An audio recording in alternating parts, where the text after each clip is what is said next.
Hi నమస్తే.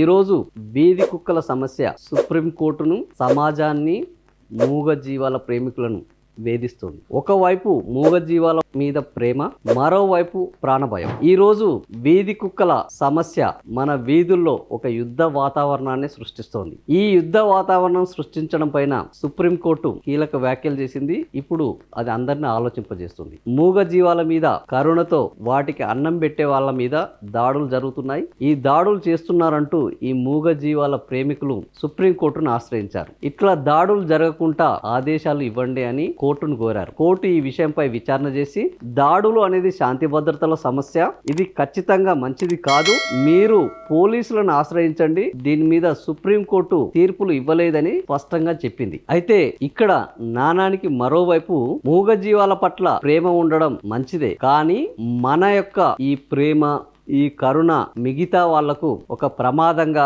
ఒక ప్రాణ భయంగా మారకూడదనేదే ఇప్పుడు చర్చనీయాంశంగా మారుతోంది. మూగజీవాల పట్ల కొంతమంది చూపెడుతున్న ప్రేమ ఇటీవల చాలా మంది పిల్లల ప్రాణాల మీదకి వస్తున్నది, గాయాల పాలు చేస్తున్నది. రోడ్డు మీద వెళ్ళాలంటే, స్కూలుకు పోవాలంటే భయంగా మారింది. ఇలాంటి సమయంలో సుప్రీంకోర్టు ఇప్పటికే చాలా స్పష్టంగా చెప్పింది, ఈ కుక్కలకు సంబంధించి మూగ జీవాల ప్రేమికులు వాటికి ఆహారం పెట్టాలనుకున్నా, వాటిని పరిరక్షించాలనుకున్న ప్రభుత్వ అధికారులతో కలిసి పనిచేయాలి. వాళ్లకు ప్రత్యేకంగా ఈ కుక్కలకు ఫీడింగ్ సెంటర్స్ ను ఏర్పాటు చేయండి, వీటికి వ్యాక్సిన్స్ వేయించండి, జనం మీద పడి కరిచే వాటిని గుర్తించి వాటిని ప్రత్యేకంగా ఉంచండి అని స్పష్టమైన ఆదేశాలు ఇస్తే ప్యాట్ యానిమల్ లవర్ చాలా పెద్ద ఎత్తున గొడవలు చేశారు. ఈ గొడవలు నేపథ్యంలో సుప్రీంకోర్టు కూడా ఒక అడుగు వెనక్కి వేసింది. వాటిని వీధుల్లో తిరగనీయకూడదు అని విధించిన నిషేధాలను కూడా వెనక్కి తీసుకుంది. అయితే ఇప్పుడు ఈ వీధి కుక్కలకు ఆహారం పెట్టే వాళ్ళ మీద దాడులు చేస్తున్నారు,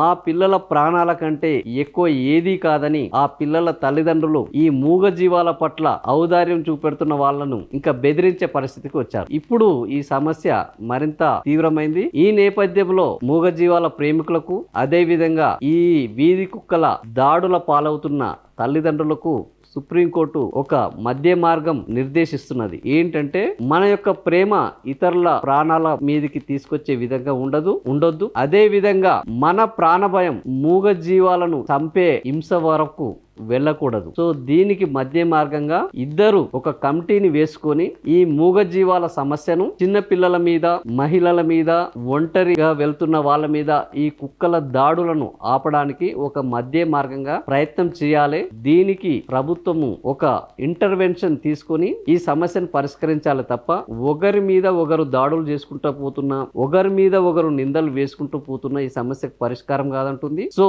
ఈ దాడులు, ఈ మూగజీవాలకు ఆహారం పెట్టే వాళ్ళ మీద దాడులు తగ్గాలి అంటే ఖచ్చితంగా ఈ మూగజీవాలను ఏ విధంగా నియంత్రించాలి దాడుల నుంచి, అదే విధంగా ఈ మూగజీవాల మీద హింసకు పాల్పడే వారి నుంచి వాటిని ఏ విధంగా కాపాడాలి అనే విషయంలో ఖచ్చితంగా ప్రభుత్వం ఒక విధానపరమైన నిర్ణయం తీసుకోకపోతే ఇది మరింత ముదురుతుందంటున్నారు. సో మీ అభిప్రాయం ఏంటో మీరు కామెంట్ చేయండి, ఈ వీడియో లైక్ చేయండి, షేర్ చేయండి, సబ్స్క్రైబ్ చేయండి. మూగజీవాలను కాపాడుతూనే మూగజీవాల వల్ల సమాజానికి, పిల్లలకు, మహిళలకు ఇబ్బందులు జరగకుండా, వాటిని బారిన పడకుండా ఒక మధ్య మార్గాన్ని, మీ అభిప్రాయాన్ని తెలియజేయండి. Thank you for watching.